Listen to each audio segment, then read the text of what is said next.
Ar šie kompiuteriai jums atrodo gerai? Greičiausiai taip, bet man asmeniškai ne, dėl labai vienos paprastos priežasties. Dėl geros kainos šiais korpusais ne tik Lietuvoje, bet ir Pabaltyje visi prekiavo, kas netingėjo. Ir staiga šios korpusus pradėjo turėti visi. Ir kai tas daiktas tampa toks populiarus, kad jį turi visi, jis tampa, nuvalkiotas ir nebelabai įdomus. Ir taip nutiko su visa Deepcool'o produkcija, nes dėl geros kainos, dėl mažiausios kainos jų produkcija tapo ypatingai populiari, bet dažnas vartotojas, norėdamas kažko įdomesnio, dažnai bėgdavo prie kito gamintojo, taip nepirkdamas Deepcool'o. Šiame video sužinosit du dalykus. Kaip Deepcool'is ruošiasi ir planuoja išeiti iš šitos situacijos ir kaip susirinkti gerą 1440p kompiuterį iki 1300 pinigų. Jeigu tu ieškai išskirtinės ir svarbiausia kokybiškos klaviatūros, ar tiesiog nori pasikeisti savo klaviatūrų mygtukų dizainą, nori rinktis iš begalės skirtingų kilimėlių, bėgi klaviatūros.shop ir išsirenki tinkamiausią variantą. Keičiasi laikai, keičiasi ir Deepcool'o produkcija. Tai prieš mėnesį laiko buvau pirmoji savo įmonės komandiruotėje, aplankėm Deepcool'o būstinę Olandijoje ir ten pamačiau jų naujus produktus.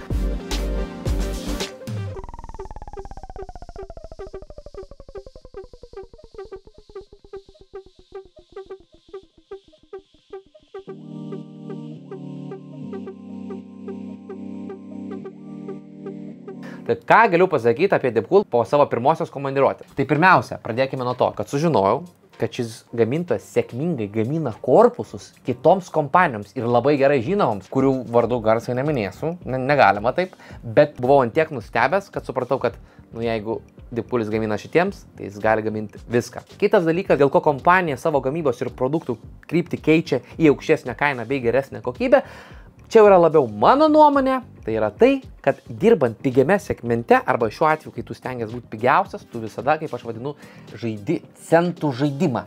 Kai, tu turi turėti gerą kainą, bet dažniausiai, kad tu turėtum gerą kainą ir tau, nes tu verslas, tu vis tiek esi pelno siekianti organizacija, tu turi taupyti klientų sąskaitą ant savo produktų kokybės, paslaugų kokybės. Tokiu atveju, nepraeinant ribos, žinot, kai būna, tarkim, įmonės, kur good enough. Tai va šitoj vietoj yra daugelio įmonių problematika, nes, kai tu turi mažą kainą, tu nepasiūlysi kažko inovatyvaus ir panašiai.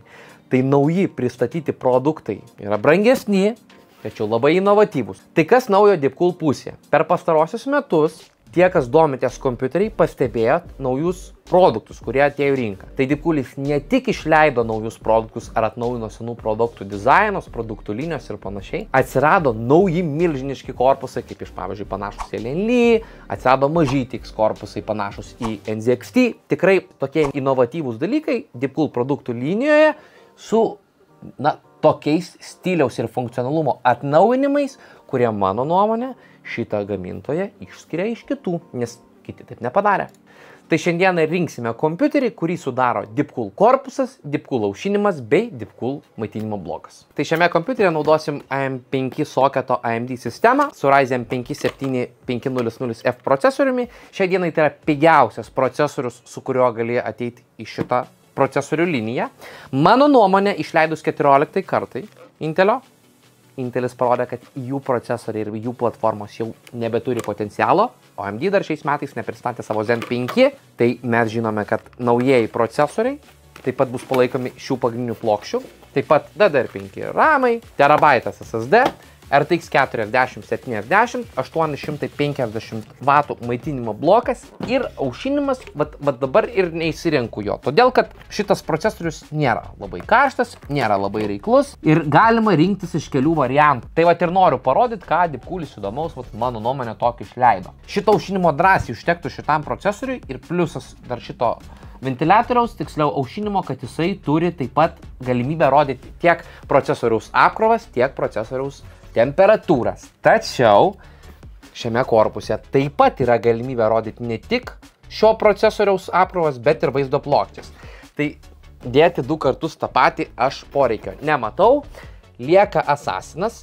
Kuo man asmeniškai šita aušinimo sistema patinka, kad joje nesimato ventiliatorių, tai toks didžiulis radiatorius, ventiliatoriai yra paslėpti štai čia ir jie tiesiog traukia atgal oro. Tai norėčiau dėti šitą čia, bet, kaip visada, dėsim skystą aušinimą, nes gražiau turbūt. ir jų kainos šiaip yra labai panašios. Nepamirškit, kad vien dėl to, kad Deepcoolis eina į aukštesnės klasės kokybę, nereiškia, kad jie dabar bus visada brangesni. Tai va šita Deepcoolio LS 520 sistema turi tikrai gerą kainą. Tai nedaug žodžiaukim. Beje, sekančiam video papasakosiu apie maitinimo blokus, kurių reikia tavo sistemai. Čia yra 850 W maitinimo blokas. Pažiūrėjęs šitą video, tu gali galvoti, kad dabar man reikia prie tokių specifikacijų turėti 850, nes ateityje reikės tobulintis. Namie į savo naują kompiuterį dabar atlieku tyrimą ir į 450 W maitinimo bloką įstačiau RTX 4070 Ti ir Ryzen 7 58X 3D. Bet apie šį projektą sužinosit sekančiam video. Tai dirbau praktiškai su visais įmanomais Deepcoolio produktais, kad galėčiau pasakyti, ar jie sutvarkė savo senasias problemas, kurios buvo, pavyzdžiui, senuosius korpusus, sujungti šviesų kontrolę, pavyzdžiui, iš pagrindinės plokštės buvo pats didžiausias galvos skausmas. Tai tikrai surinkau daug kompiuterių, mačiau daug komponentų ir galiu pasakyti, kad daugelį problemų jie sutvarkė, yra dar kur tobulėti, bet tikrai iš manęs pagirimas. Dar vienas toks, atrodo paprastas, tačiau labai inovatyvus ir labai naudingas korpuso dizaino sprendimas tau, kad korpus yra vaizdo plokštės laikiklis. Visi žinot, kad vaizdo plokštės sveria, taip jos gali išlankstyti šiuos PCE portus, kas yra negerai. Tai su šituo laikikliu, kuris reguliuojas, tu išsprendi daugelį problemų, kurios tau gali pasireikšti ateityje dėl sunkios vaizdo plokštės. Mažiau kalbų, daugiau darbų, nors mano techniniai video visada turės daug kalbų, tai einam surinkti kompiuterį.